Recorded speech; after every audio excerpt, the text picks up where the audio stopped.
7:05 p.m. Rory, did you start the recording? Just did. Okay, so let's all please stand for the Pledge of Allegiance.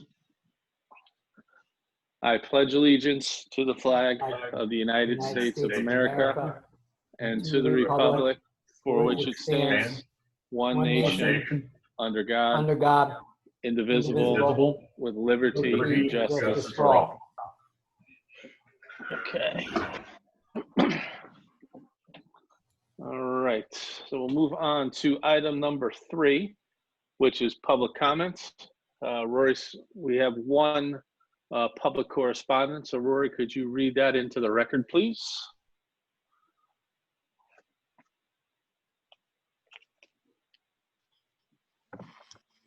Sure can. Give me 1 second. Okay. Public comment is from Alex Danka. He says, I'd like to take this time to thank everybody on the parade committee and the Board of Selectmen who attended the procession line on Memorial Day for the World War II veterans and other selected veterans. I would also like to specially thank the Seymour Police Department, Seymour Fire Department, Seymour Ambulance Association, Superintendent Mike Wilson, and State Representative Nicole Claridis Ditria. I truly understand everyone's busy schedule, but you have made these veterans very happy. The Grand Marshal's mother was crying tears of joy. She said she hasn't seen Lauren smile so much since she's been back. The veteran on Emma Avenue made the front page of the New Haven Register and Connecticut Post. I went to his house the following day to give him a copy of the newspapers, and he told me, "You made me and my wife extremely happy." He wanted me to personally thank every person that drove by his house. He loves seeing all the fire trucks on the street. It is truly an amazing sight. This shows that Seymour is the best little town in the state. I'm truly proud and honored to call Seymour my home. Thank you very much to everyone again. Be safe. Okay. All right, so that takes care of our public comment. And I'm sure we'll all speak a little bit more on the procession during Selectmen's public comments and probably echo the thoughts that Alex had. So, okay, we'll move on to item number 4, which is approve the minutes from the May 19, 2020 regular meeting. Can I have a motion to do so? So moved. Motion by Chris, second by Bob. Is there any discussion? Hearing none, all in favor? Aye. Aye. Opposed? Abstained? Chair votes aye. Motion passes 6-0. Item number 5, approve minutes from the May 22nd, 2020 special meeting. Can I have a motion to do so? So moved. Second. Motion by Trish, second by Al. Is there any discussion? Hearing none, all in favor? Aye. Aye. Opposed? Abstained? Chair votes aye. Motion passes 6-0. Item number 6 is first Selectmen's report. Just a quick report tonight. The reopening plan is up and running. Town Hall has all departments staffed each day, but remains appointment only through the end of June. The community center and the library remain closed to the public. Town parks are opened on a limited basis. And a lot of that has to do, again, with the executive order. People have been calling over the last 2 days saying that the executive order says you can have groups of 25 people together outside. But if you also continue to read into that, it says that there can be no sharing of a ball or a frisbee or anything like that. So sports like baseball and things like that are still not allowed on public grounds. Everything seems to be going well, but we will continue to monitor and adjust as necessary based on information releases from the governor's office. As of May 31st, we have collected 98.2% on the current 2018 grand list. The remaining amount to be collected is $779,605. In comparison, as of May 31st, 2019, we had collected 98.34% of the 2017 grand list, with a then amount to be collected of $715,641. So while we are behind a little bit, we are in the ballpark, which is certainly a good thing. Total collections to date, including back taxes, interest, liens, water assessments, as of May 31st was $44,374,159 versus $44,237,774 as of May 31st, 2019. So we're about $140,000 ahead of overall collections compared to where we were last year. So, we're holding our own. We're going to keep taking a weekly look at this just to see how we're trending, and then make adjustments as necessary. On Tuesday, May 26th, we finally went to market with our bond package, 76 days past our expected date. The market was very favorable to our offering, and the rates we received were slightly better than expected. We will now officially be moving forward with the communications upgrades and the road work that we had discussed previous. I'd like to again thank our finance team for their hard work and diligence to get us across the finish line, facing many challenges due to the COVID-19 outbreak. We're very fortunate to work with such an outstanding team. Just to give you an idea, we received $1.2 million in premium, which means that people are actually paying us to want to take on our bonds. So that's certainly a good thing. That's money that we'll be able to put aside. We'll go right into our debt service fund that we could use for a rainy day down the road. So all in all, our bond sale was a raving success, which was very good. So that closes the first Selectmen's report. So we will move on to item number 7, discussion, take possible action regarding non-union employee pay plan. Excuse me, a little bit of a tongue twister. As we know, we had talked with Chris Pelosi, our Human Resources Director, about putting together a study that has to do with the senior staff that is not in any type of union. So we can get an understanding of what we pay these people and then what we would be looking at should these positions come open. So you're looking at your operations director, your finance director, the first selectman's position. He actually took a look at the chief of staff's position, things like that. So Chris put a little report together that was presented to all of you last week, but we wanted to have him now come and be able to explain the report a little bit better, and then more specifically answer any questions that you have. So with that, Chris, I will turn everything over to you. You can give your presentation, and then at that point we will do we'll do questions and answers. So Chris, go ahead. Thanks, Kurt. Chris Pelosi, Human Resources Director.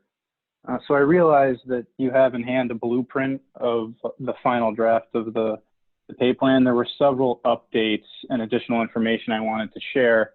The first of which is the movement of the first selectman position through the pay range, specifically to the midpoint of finance director. I think it's appropriate that the first selectman begins at the minimum of finance director. However, movement to the midpoint is still under review. The additional information I'd like to provide centers on the process that was followed in establishing these salary ranges, and so I thought it might be appropriate to walk you through the steps that I took to arrive at these ranges.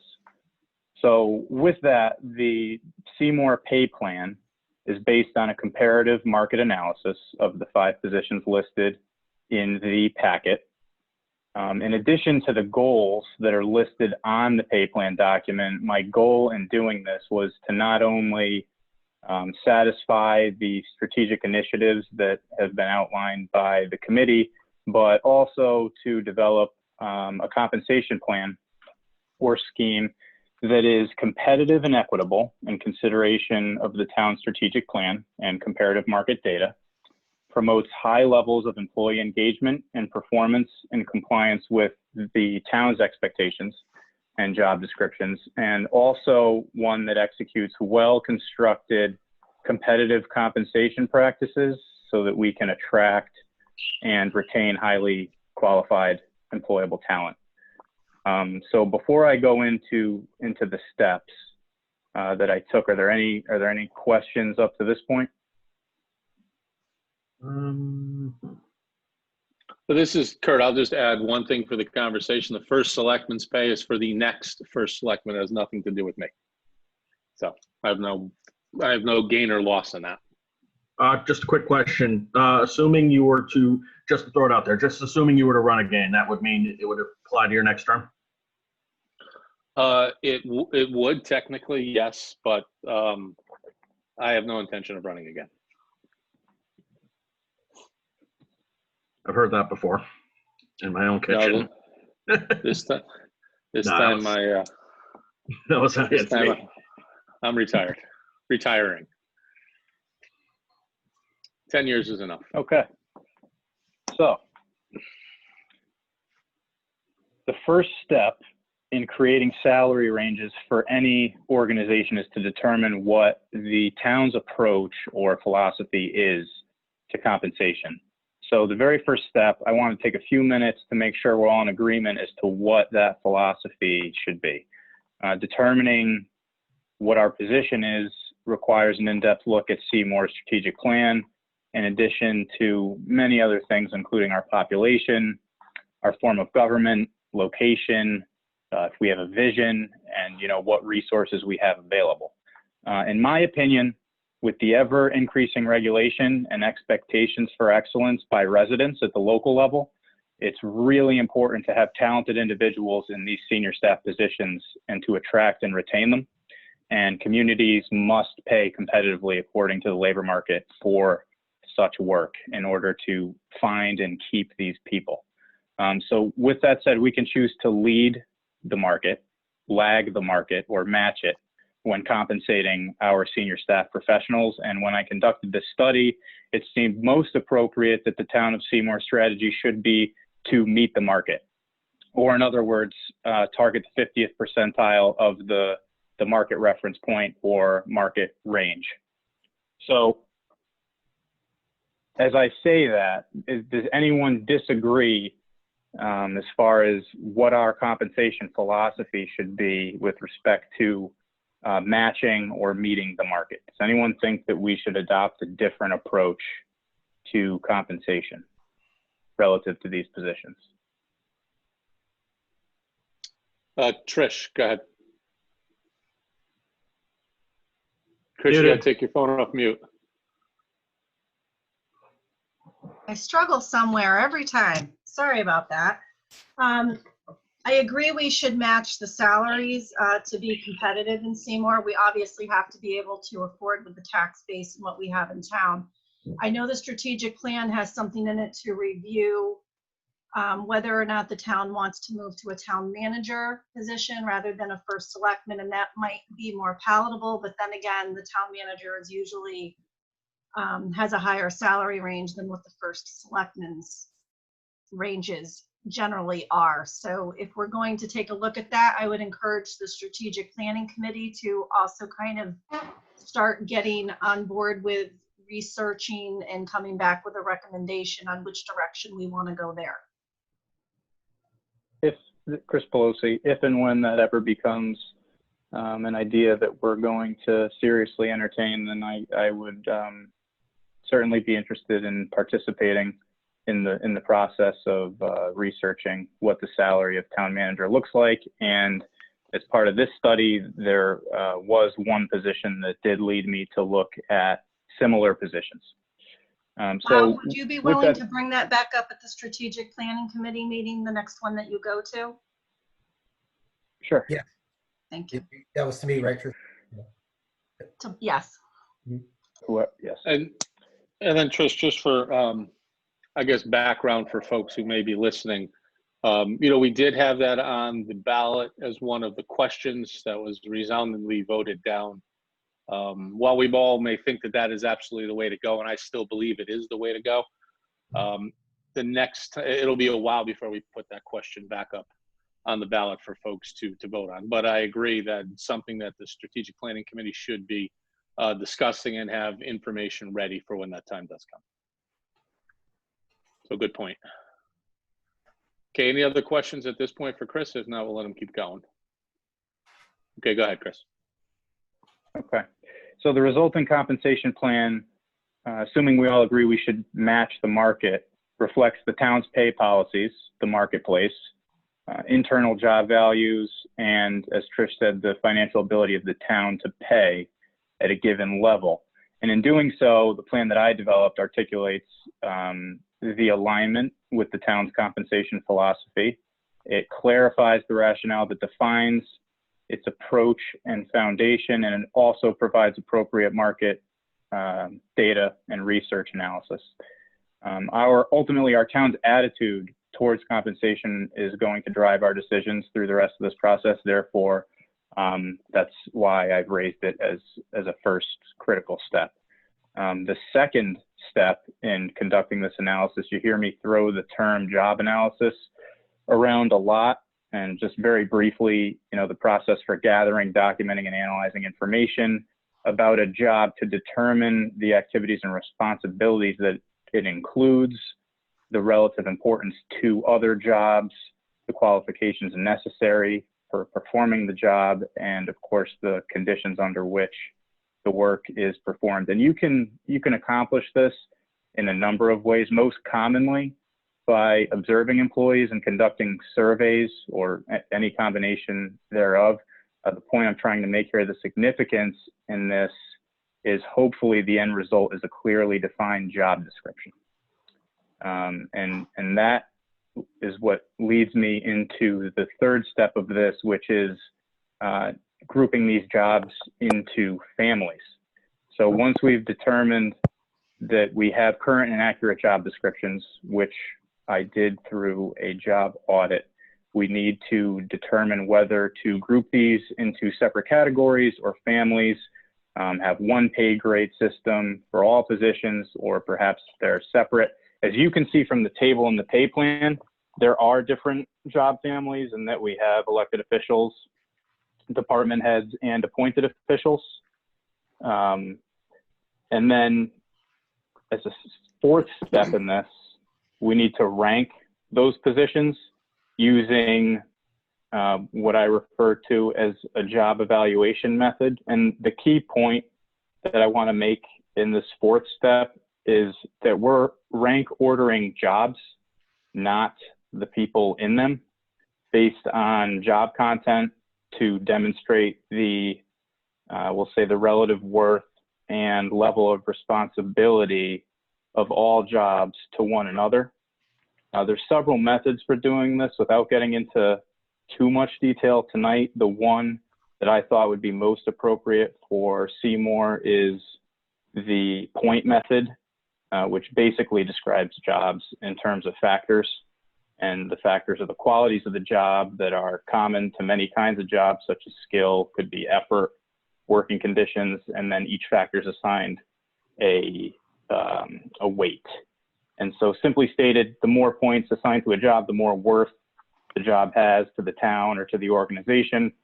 And so that was the method that I used in comparing these job descriptions, because ultimately we want to make sure that when I'm doing a market analysis, that I'm comparing similar positions across municipalities. And looking at job title alone to accomplish that is not enough. We need to look at the job descriptions to make sure that these are in fact comparable positions, which led to the fifth step, which was the market research, to ensure that the wages paid to employees are comparable to similar positions in the marketplace.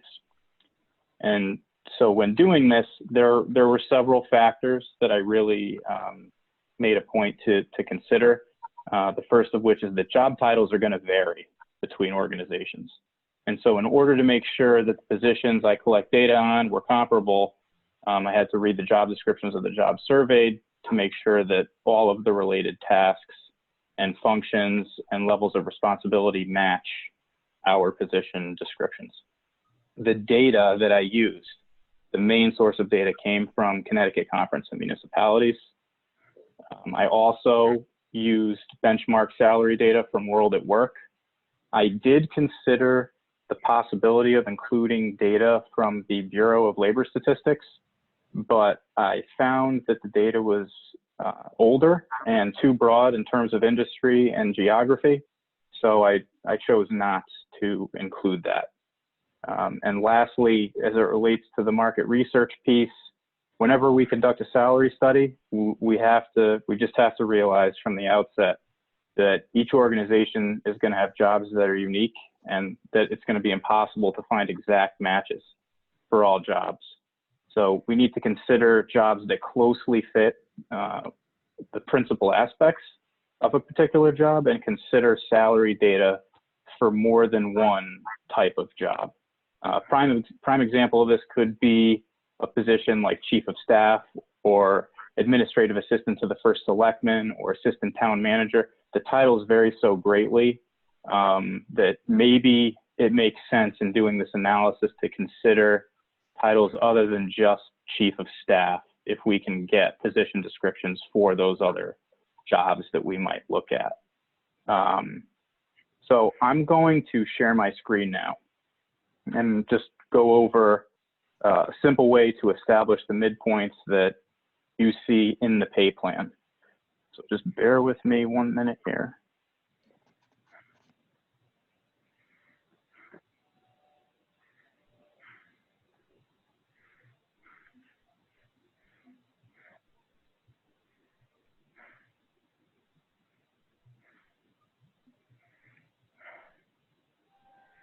Okay. Can everyone see the Excel sheet? Yes. All right. So as an example, we have director of finance. When I established these salary ranges, I chose 30% to be the range. So once we establish the midpoint, the maximum salary range on the pay plan is going to be 15% greater than the midpoint, and the minimum is going to be 15% less. So I'm looking at towns that are plus or minus 2,000 relative to Seymour's population of 16,583. So if we look above and below 2,000 and we take the mean of these salaries, we arrive at the midpoint of, down here it's very tiny at the bottom, I apologize for that, but it's 118,033, the same midpoint you see on the pay plan. The reason why you see Wilton up here in blue at $181,000 is because this is a chief financial officer position, and this position is responsible for managing upwards of 4 different departments, including the controller's office, collector's office, assessor's office, and the office of management and budgets. So it is not, in my opinion, something that I would compare our director of finance position to. So that's why it's not included in this number. But this is the same process that was followed for all of these positions, where I'm looking within this 14,500 to 18,500 population range as my primary consideration. And once I've identified the towns that fall within that range, I am surveying all of them for position descriptions in order to compare them and ensure that they are in fact a good match. And I consider a good match to be any position description that matches roughly 80% of the related tasks, duties, and functions in that position. So this is how the midpoint was established for all of these. Rory, if I could ask you to get my, oh, hold on, I think I can do it. I think that worked. So that is how the market research was conducted and how the midpoints were established. Traditional salary range is 30%. It's common that top salary grades have a wider range, especially senior staff positions. 40% resulted in numbers that just did not make sense to me in doing this. In closing, I just want to make 2 additional points. The implementation of this pay plan can't be viewed up a little bit. Oh, how about now? Can you get me now? Yep, you're good now. So you might want to do, Okay. yeah, you might want to do that last part again. The spreadsheet part, or just this last sentence? When you flipped off this the spreadsheet. Start Okay, back there. yeah, sure. A traditional salary range is typically 30 to 40%. It's common that top salary grades have a wider range, and that lower salary grades have a narrower range. I chose 30% for this because 40% just produced numbers that in my mind did not make sense, too wide of a range. Last 2 points that I'd really like to make tonight is that the implementation of this pay plan cannot be viewed as the final step, in my opinion, in achieving job equity. The plan must be reviewed on a regular basis to ensure that decisions regarding position requirements and compensation accurately reflect the town's current service needs while continuing to maintain the integrity and relevance of the plan. And finally, that it's important to say that creating salary ranges is as much an art as it is a science. The internal job evaluation or internal slotting of jobs determines job grades, and these reflect the internal value, whereas the pay ranges reflect the market or external value. And so inherently, some instances of misalignment will occur between the two. This occurs when the position has a greater strategic importance to the organization than the external market reflects. And again, a perfect example of that is the chief of staff position. So that's just, in brief summary, the process that I went through. The only part that I would clarify a little further is that these are guidelines for us to use when we go to fill these positions. The only part of the document that dictates a specific pay for any of these positions is the first selectman salary, which I'm still reviewing. The others are nothing more than salary ranges for these positions, so that when we go to fill them, we have a document that we can refer to aid us in making some of these decisions going forward. And I think that is a very significant first step from the strategic plan point of view in professionalizing Seymour's town government. So with that, that's all I had for tonight. I would encourage anyone that has questions, whether tonight or a week from now, I'm always available. So please don't hesitate to call me anytime to ask questions about this. And if there's anything anyone has tonight, I'd be happy to answer it for you.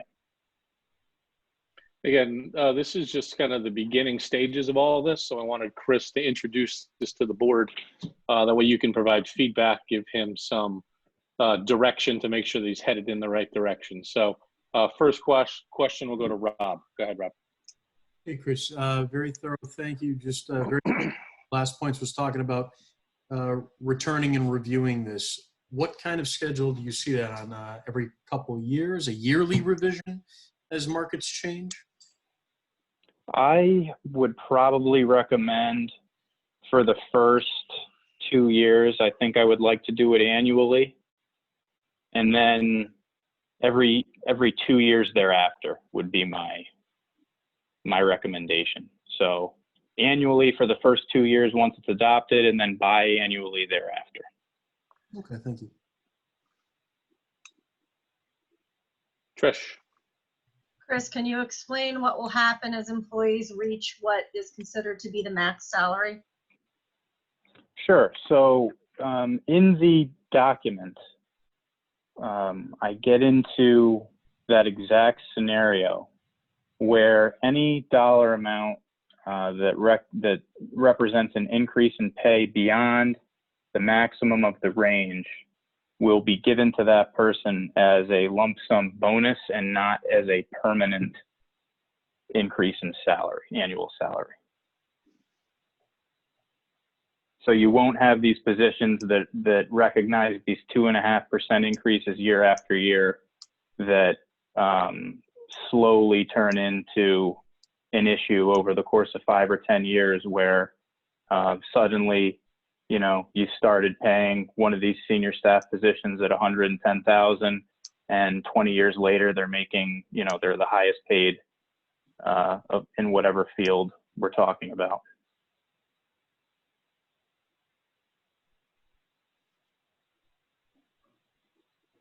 Chris? Mr.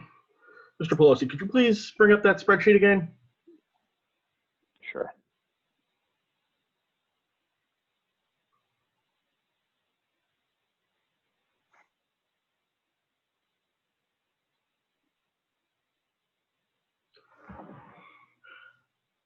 Okay, so I see that I see the population, the population grouping that you did.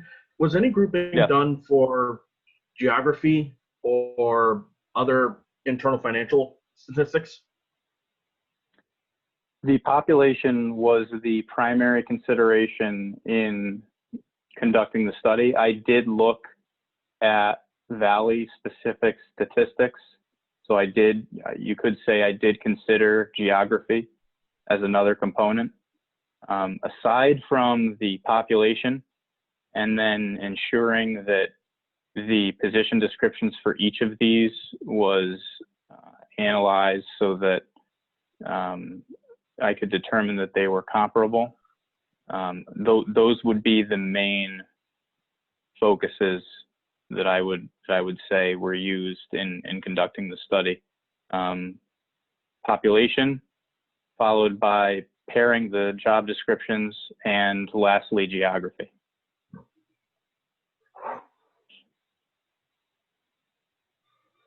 Okay. I guess my only concern is we don't want to enter into prohibitive salaries that our taxpayers can't handle. So there's concern there. I understand that we have to pay for quality, but we have to consider that as well. Absolutely. That's one of the main things that'll govern our decision to, move forward with these things.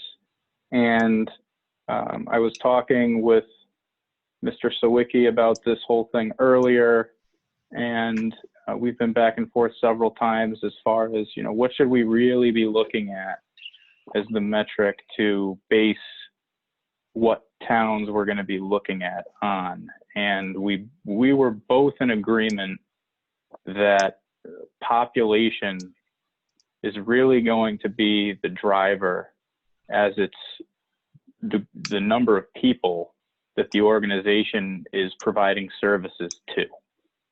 So I could certainly,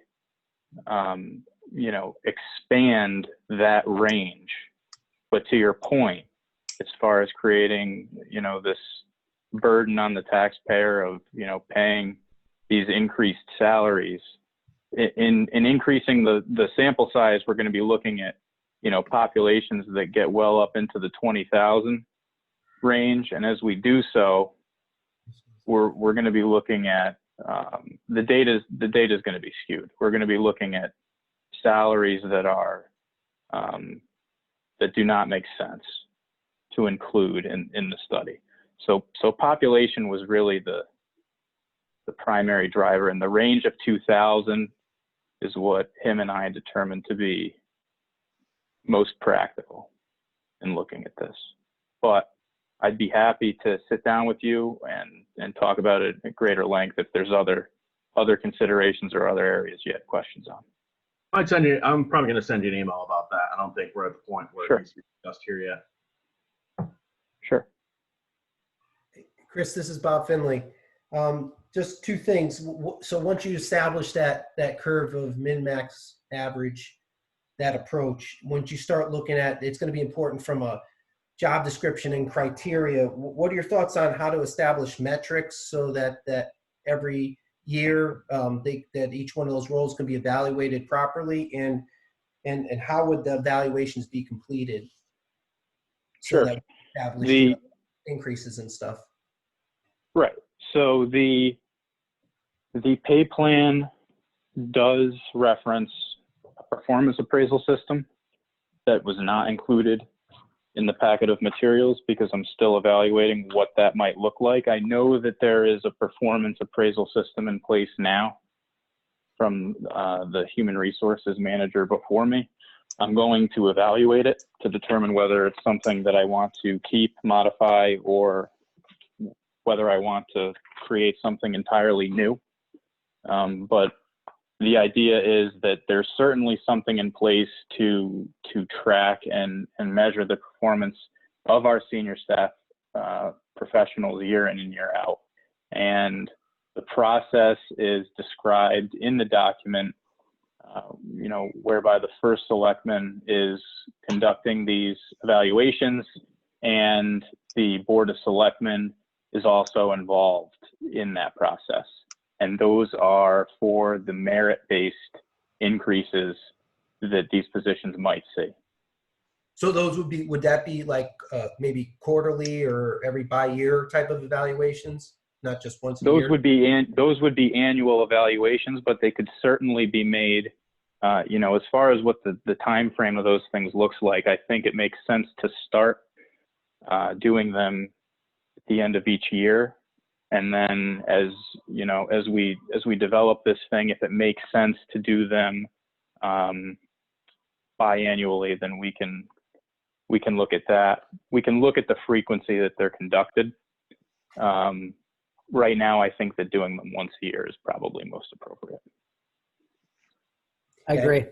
Yeah, we do. There will be more information, and there will be that system will be included in the next packet for you guys to review. And again, as you're reviewing it, if you have any considerations or thoughts, don't hesitate to contact me on it. Yeah, we do a mid-year one, just so you know directionally. It's not as thorough as the annual one, but we do mid-year so everybody's aware of where they are in the mid-year and where they're headed, so they can make adjustments if Sure. needed.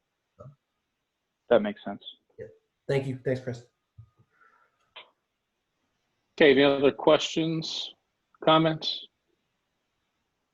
Okay, I guess as Chris moves along in this process, we'll absolutely have him come back and he can provide us updates. But if you do have questions, as Chris said offline, please make sure you get those to him.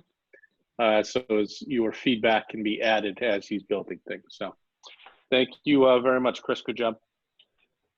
Thank you. So we'll move on to item number 8, which is discussion, take possible action regarding CARES agreements. So in your package, you have a letter, which I will read into the record. It says, Dear Selectman Miller, reference is hereby made that certain license agreement by and between the town of Seymour and COCO's Animal Rescue Efforts of Seymour Incorporated for space at 115 Silver Mine Road in Seymour, Connecticut, dated September 26, 2016. In accordance with Section 2B of the license, notice is hereby given of licensee's option to renew the license for an additional term of 1 year, commencing July 1st, 2020. All other terms and conditions of the license shall remain in full force and effect, including but not limited to the licensor's termination rights under Section 2C of the license. Thank you for your attention to this matter. Very truly yours. And it's signed by Debbie Kiefer, who is the president of CARES.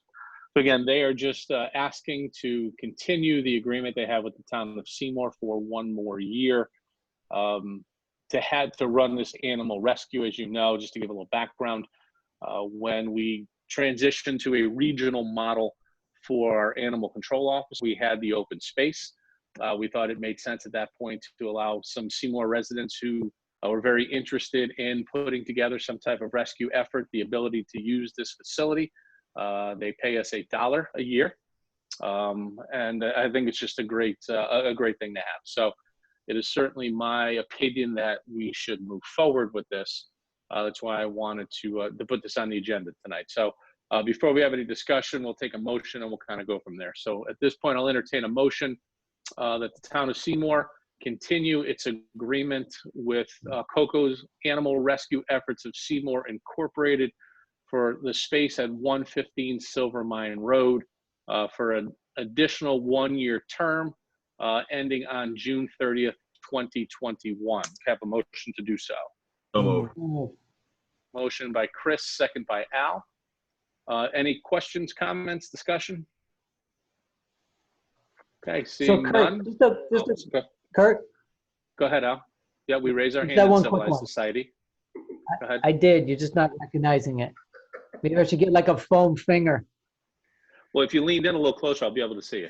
Can you see me now? There you are. Go All ahead, right. Al. See how red my eyes are from my allergies? So I wanted to ask you, have they changed their staff level? They added more people, or like, how are they doing? It sounds like they're doing well. We just haven't had a report in a while. I was just looking for a little more info, if you have it, just how they're doing there. We haven't really gotten too much. It's all volunteers. They're Yeah. a very active group. They do work, excuse me, they work very closely with Dee Caruso on a spay and neutering program for cats. They get a grant through the Valley Community Foundation, I believe it is. So it's a very active group, but again, it's all volunteers. So there's really not a staff per se like they had asked. Okay. So any other questions, comments, thoughts? Okay, hearing none, all in favor? Aye. Opposed, abstained, chair votes aye, motion passes 6-0.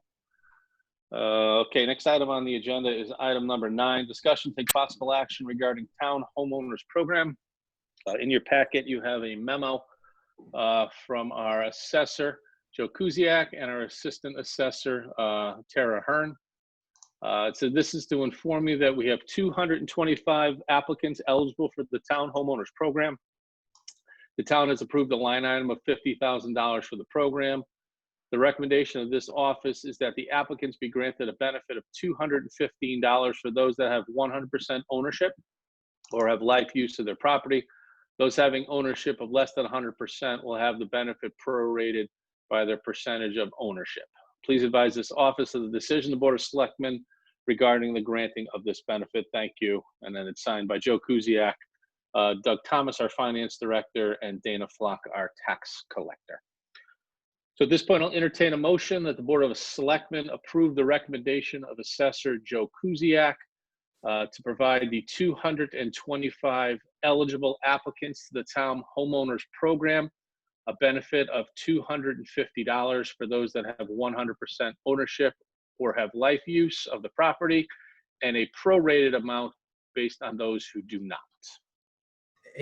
Kurt, you said Motion by Kurt, you said 250. 15. It says 250. Oh, I thought you said 50 in your. Yeah. Sorry. We heard Okay. 50. 215. Okay. Yep. Sorry. Yeah, 215. Sorry if I mumbled that. My fault. Yep. So move Okay, so second. moved. All right, so Al made the motion. Chris, I think you were second. Just under discussion, so everybody's comfortable what this is. This is essentially the senior citizen tax freeze. That's what it's listed at in the budget. Folks need to apply for this. There's certain qualifications. Our assessor's office works very hard working with residents on this to make sure that we try to get as many people as we can. Obviously, 225 are taking advantage of this, which is certainly a good thing. So if there are no questions or comments, all in favor? Aye. Opposed? Abstained? The chair votes aye. Motion passes 6-0. And then Monica, if you can just make a note, Anne Marie's joining us at 7:49 p.m. Sorry, guys. Nope, not a problem. I let them know you had a work issue, so. All right, so now item number 10 is discussion, take possible action regarding Seymour WPCA. Now, we had some conversations at our last meeting. We had some discussion back and forth with Rich. We gave Rich some direction. Now, Rich, is this something that we can discuss in public session, or is it something that should be held in executive session? Should be discussed in executive session. It is for the purpose of discussing a confidential attorney-client privilege document from town council to the board in terms of rendering legal advice to the board. It is such communications under 1-210B10 of the Connecticut General Statutes are exempt from disclosure and that is a recognized basis for an executive session within 1-200 of the Connecticut General Statutes. So that, so the answer is it would be appropriate for an executive session. All right, so then I would make a motion to add the executive session to the agenda first, and then we would in turn go into the executive session, correct? Yes. Yeah, okay. So at this point then I'll make a motion to add to the agenda executive session to discuss the WPCA with Town Council Richard Baterla. For the express purpose of discussing a privileged communication from Town Council to the Board of Selectmen under 1-210 of the Connecticut General Statutes. Okay, so with that added to the motion. So moved. Motion by Al, second by Trish. Is there any discussion? Okay, hearing none, all in favor? Aye. Opposed, abstained? Oppose.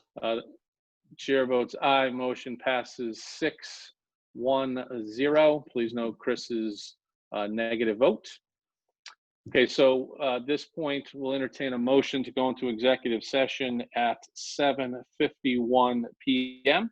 And we will invite Town Council Richard Baterla to join us. Can I have a motion to do so? So moved.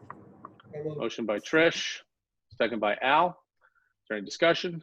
All in favor? Aye. Opposed? Abstained? Chair votes aye. Motion passes 7-0.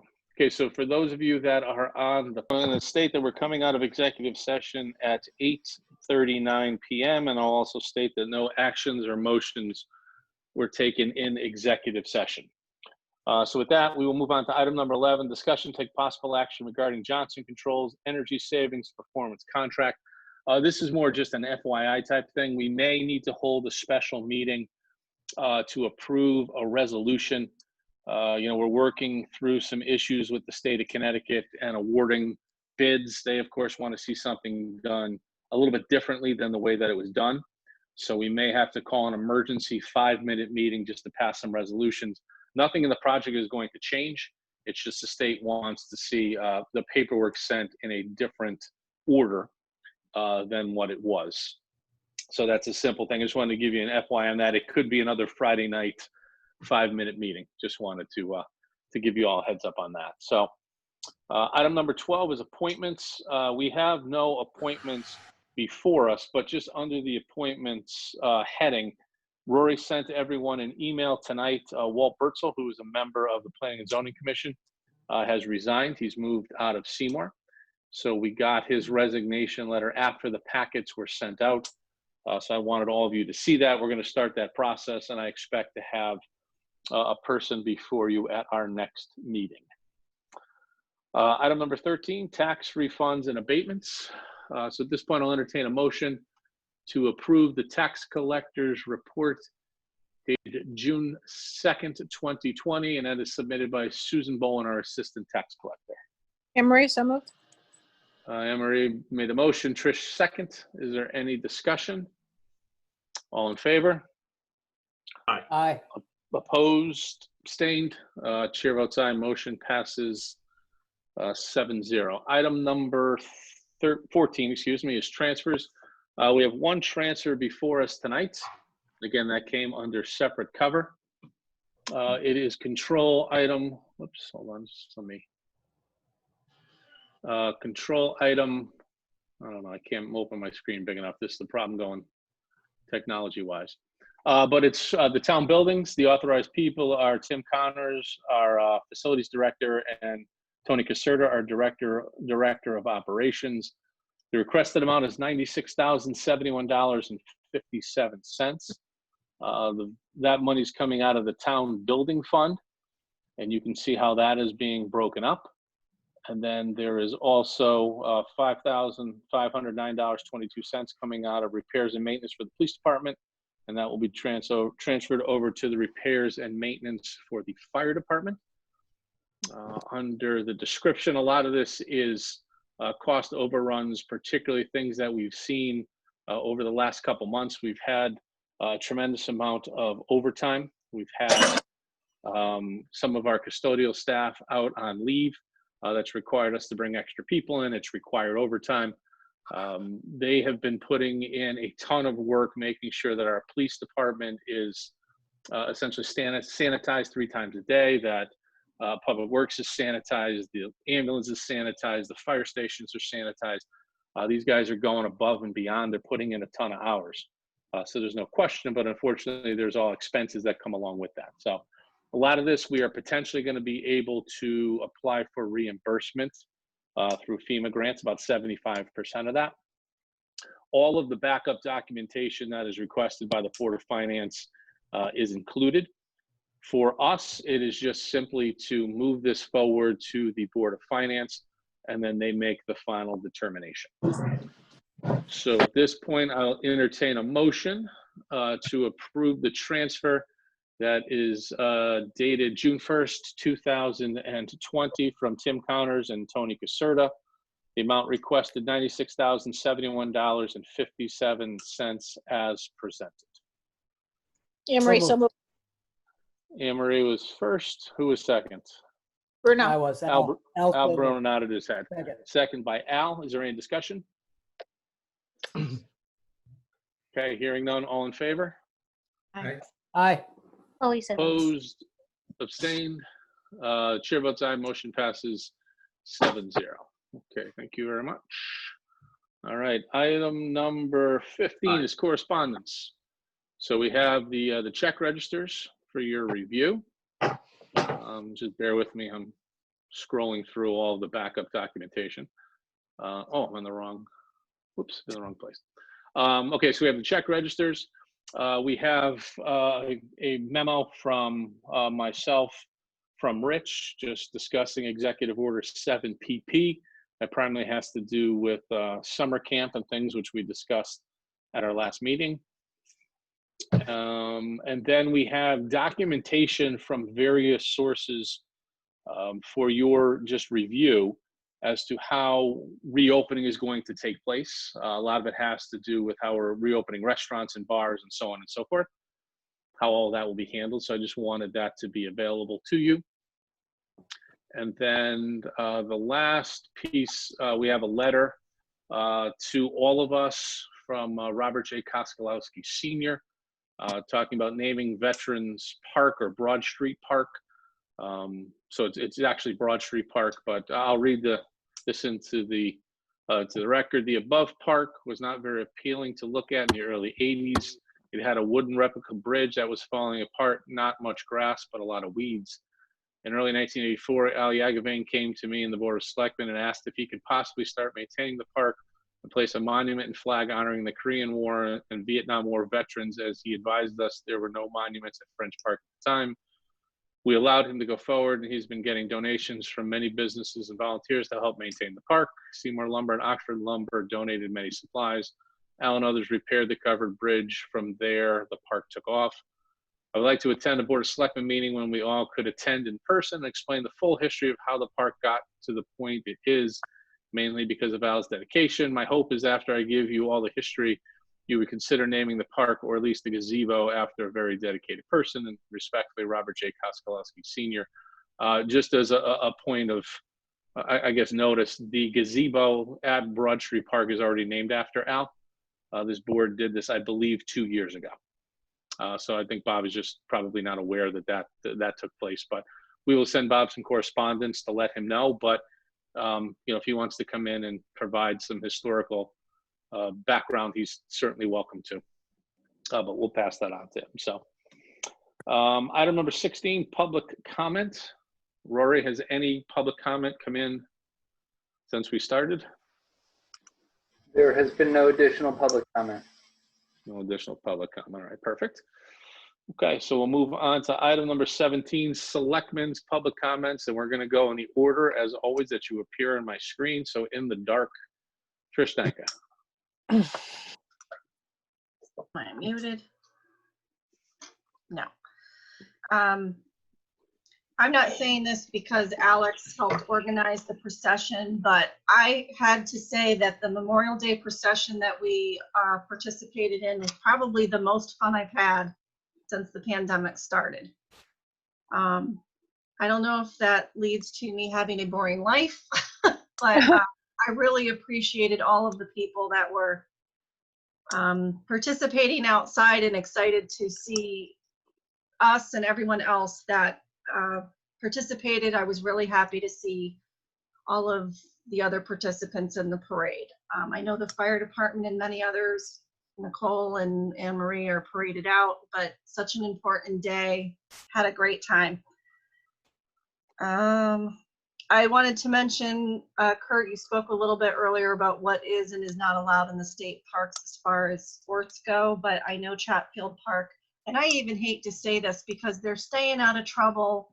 I know, probably bored out of their minds and just nice days coming forward, but there's a lot of kids that are playing basketball. So just to keep them safe and healthy, maybe find a way that we can keep them together and engage, but not right on top of each other. And lastly, another not so pleasant topic. If we continue to proceed where we're at and not able to fully open, I think we do have to talk about some furloughs for employees like other towns are doing. I know we're not in horrible shape financially, but it's going to be the right thing to do by the town if we're going to continue to see buildings closed and some programs not really able to take place the way that they should, or employees being utilized to a full capacity. So again, I recognize it's an unpleasant topic, but it may be necessary. And that's really all I have. All right, thank you, Trish. Rob.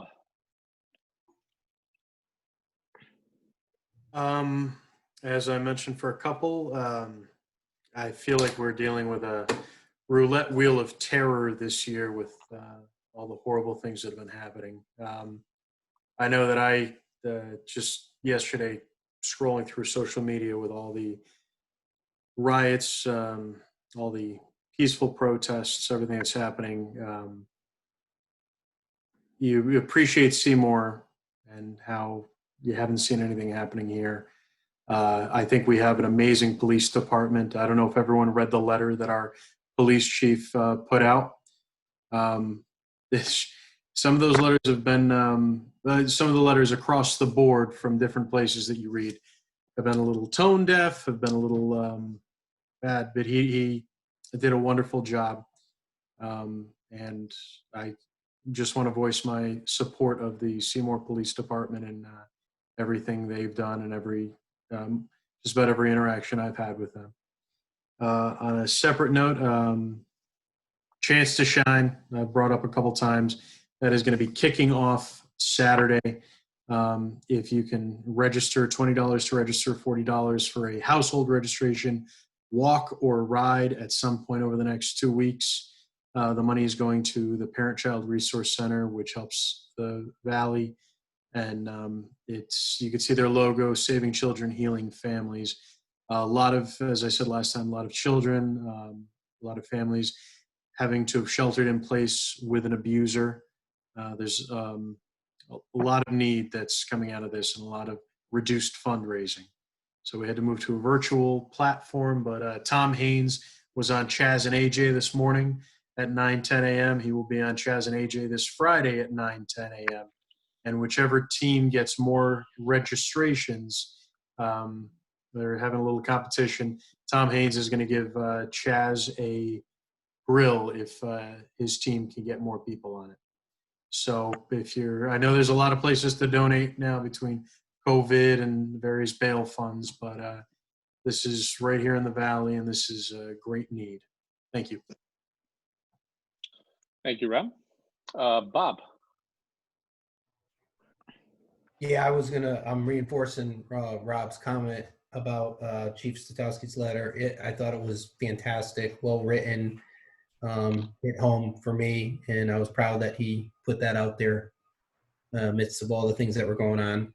And the other thing I was very proud of about this town was the actual procession. I thought that was outstanding. I got my father, who was actually a veteran. He was in the car with me, and he's from Shelton. He was like, "No, they don't do anything like this in Shelton," you know.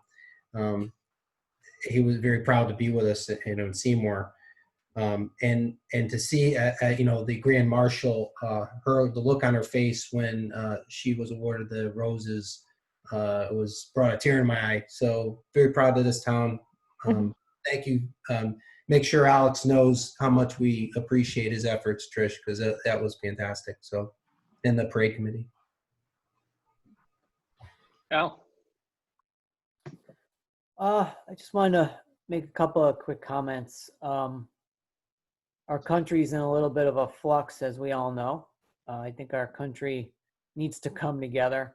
And what it's done for me, and what it's kind of shined a light on, is the fact that Seymour is together. We've had very few incidents of nonsense. When this pandemic came out, we had a couple of things. They all went away because people supported each other and supported everybody in this community, and treated each other appropriately. We have some difficult conversations that have to continue in our country. Social justice is not a fad.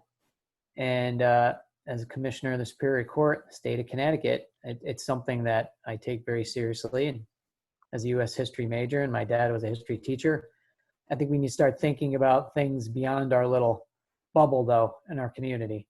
And I thought Sackow's letter was really great. Themis had a wonderful statement. And I think people are really stepping up to the plate and starting to see that this is something that needs to be addressed. It's 2020. Also, the parade procession, I just want to say, was much needed in our community. Alex and his committee did a great job. My wife, Kristen, and I felt very fortunate to be involved. And it was a really good thing to be involved in. And it was about an hour of our time or whatever it was. And it was just, like Trish was saying, it was a lot of fun. And Bob's commented his dad had a real reaction too. And that's what makes our little town such a great place to be. And, Kristen was saying it on the way home. She goes, our town does a lot of great things for kids. It's very kid-centric, and it's very loyal to its people who have served in the military. And I said, yeah, well, it's a nice little town that way. It's got a Midwestern feel. And so I just wanted to say that I couldn't have been prouder last Monday. And I appreciate being part of that event. Excellent. Chris? First off, I was truly honored to be a part of the procession over Memorial Day weekend, and I definitely want to thank Alex for his work on especially short notice. He really does do fantastic work. Although I have to say, Trish, you're married to Alex Donka. I don't know how you can say you have a boring life. I'm just going to put that out there. He's not exactly a wallflower. This is my first comment in an environment like this during major societal strife. I don't know what words to say, because we've said words for 6 years. Paul Sackowski's letter was fantastic. He's a model cop. The other Valley chiefs sent fantastic letters. Chief Narwoski, Chief Koda, all sent fantastic letters. But these are words. And we had words after Trayvon Martin was killed. We had words after Eric Garner was killed. Breonna Taylor, Sandra Bland, Caleb Browder, who was basically killed by the system.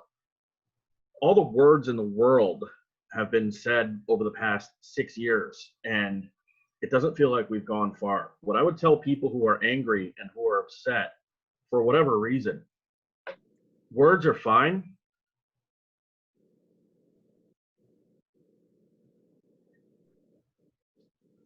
Okay, I'm back. Hello?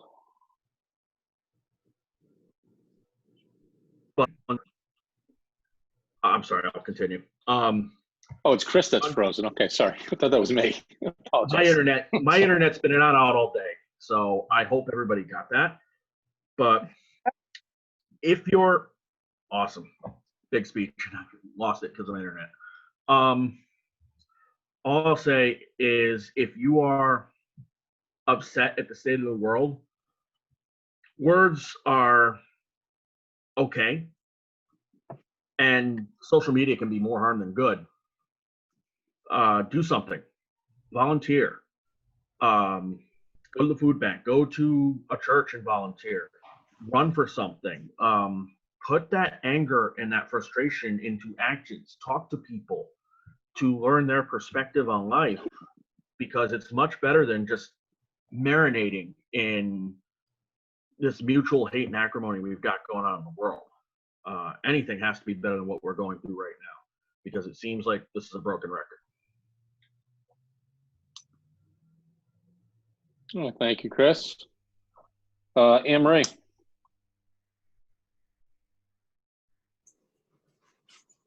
Sorry, wrong button. First of all, thank you to Alex. That was a great parade. I did have my doubts of how it was going to go down some of those roads with the fire trucks, but he did a great job planning it. Hats off to him. It was fun. It was the last parade. It was the parade and all parades. How's that? I agree. I think what we're going through today is awful, and trying to explain it to the younger generation on why it's happening is not a good thing. But hopefully they'll take some leads from us in showing it's not how it's done, and hopefully our words and our actions will speak that doing things the way Martin Luther King wanted us to do it, peacefully and with our words, is the way it should be done. In regards to the gazebo for Al Yagavane, I think it was a good idea. I'm glad that we did it with the Parks and Recs, and Kurt, you had to remind me, even though I was on the board when it was named and we found out that it was named that.